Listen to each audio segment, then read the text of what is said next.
Well, I'm very pleased to say that for today's Betting People, I'm joined by JOAO Da Mata, who I met through working in TV, but I'm sure we'll talk much more about that in a little while. Thank you so much for joining us. I can't really introduce you as one thing in particular because you're a man of many talents, but just start by giving us a very brief intro about who you are and how a sort of life associated with gambling started for you. Hello, Julie. Hello, viewers. Yeah, I mean, we met on television.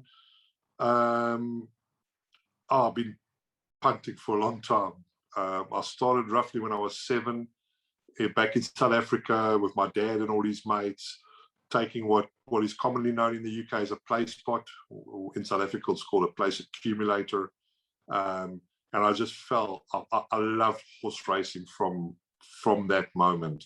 Not just the betting side of it. I do like the betting side of it, but I love the whole thing. Yeah, I'm looking back now. I'm 51, so I'm looking back over the last 44 years at Dancing Brave, See the Stars, Franco, all these things that I've witnessed, and it's remarkable. Obviously, I'm from South Africa. I don't know if this is too interesting, but a lot of people that I bump into now at the races tell me that they thought I commuted from South Africa to the UK for my Saturday morning show, which I find quite funny, to be fair. No, 23 years I've been living here already. So, yeah, and I'm involved in a lot of things. I've got businesses. I've got a fiber optic business. I've got a electrical business. But, I mean, that's like really vanilla and quite boring. The passion lies with the racing and the betting and the doing things with people, you know, going out, playing golf, having a great time. So, yeah, that's it, really.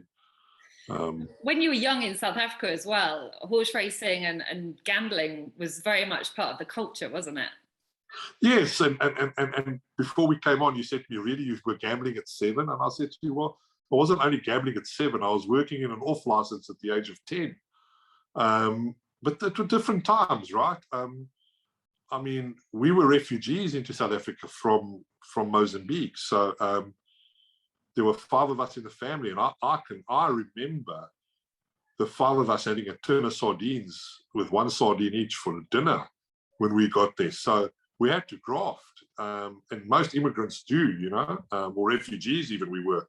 But obviously, you know, hard work pays off and things start looking up and whatever, and then you start taking place accumulators.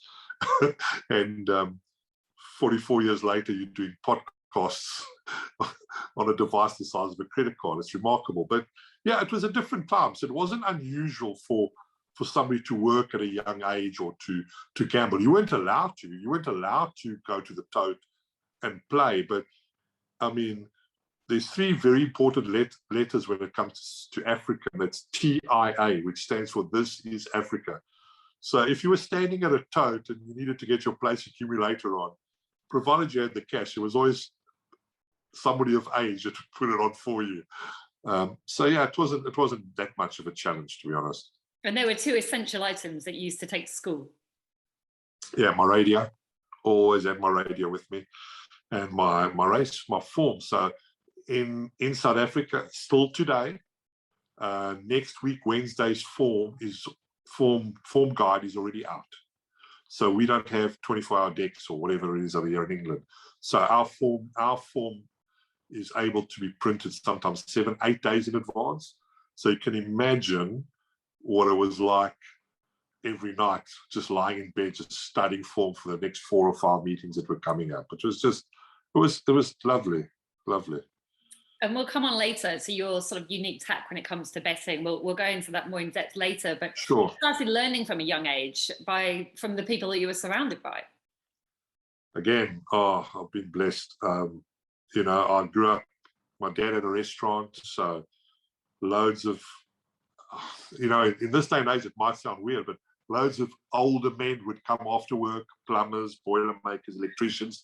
They'd come for a couple of drinks. They'd sit playing cards, rummy, poker, work out their bets for the next day.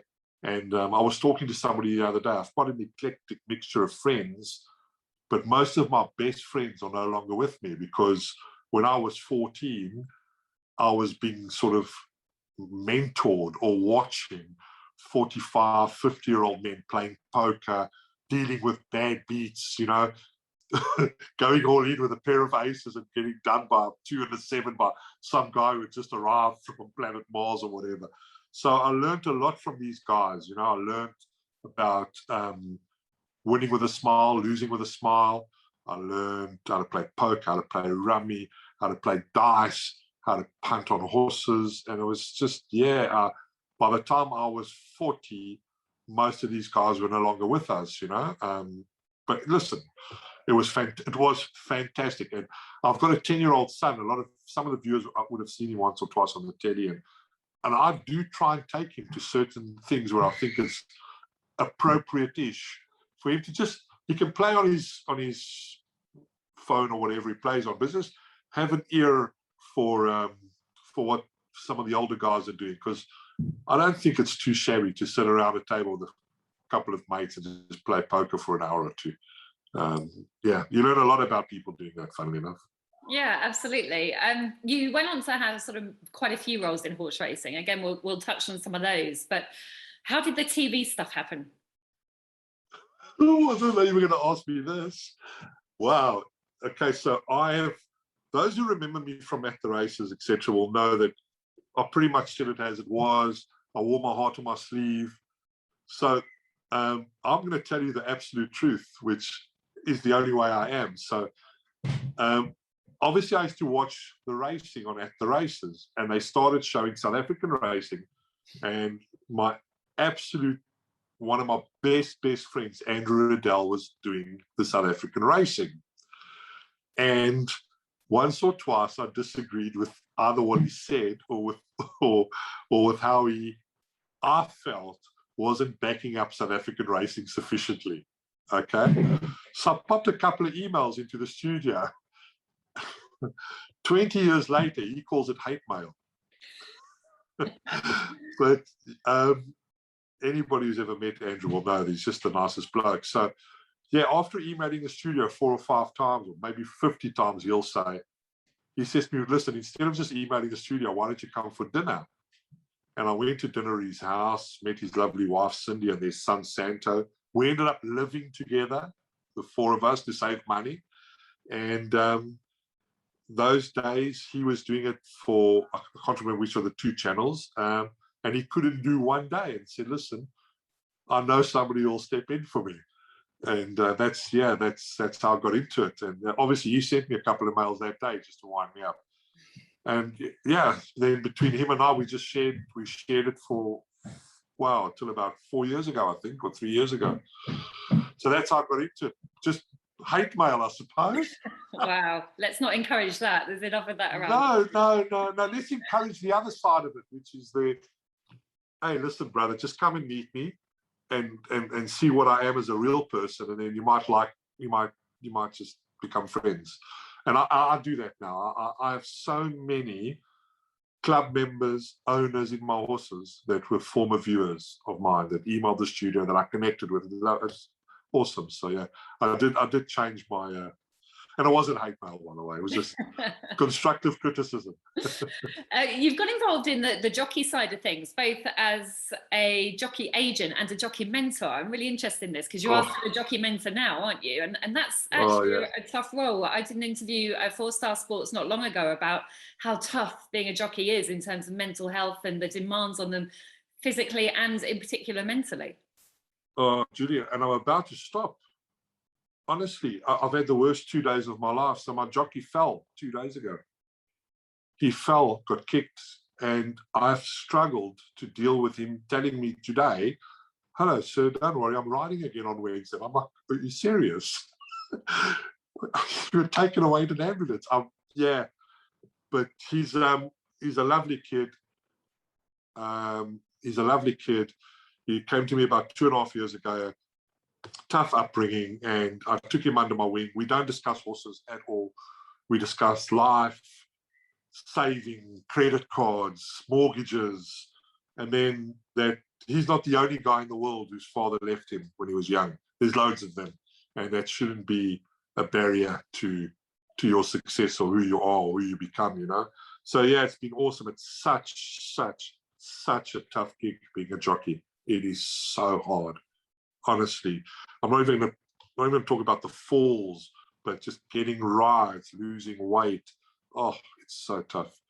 And they need to be ready. They really do, you know. I mean, they literally ride in races against their friends, but they have to beat their friends to be successful.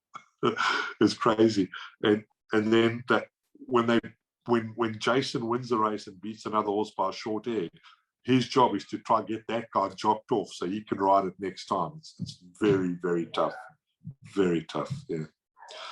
So yeah, I help him, and yeah, once upon a time I worked as an agent in South Africa. It was also great, slightly different. I was just getting him rides, and I didn't have to deal with all this emotional roller coaster there. But listen, anything worth it takes time and is hard, right? So we'll stick it out.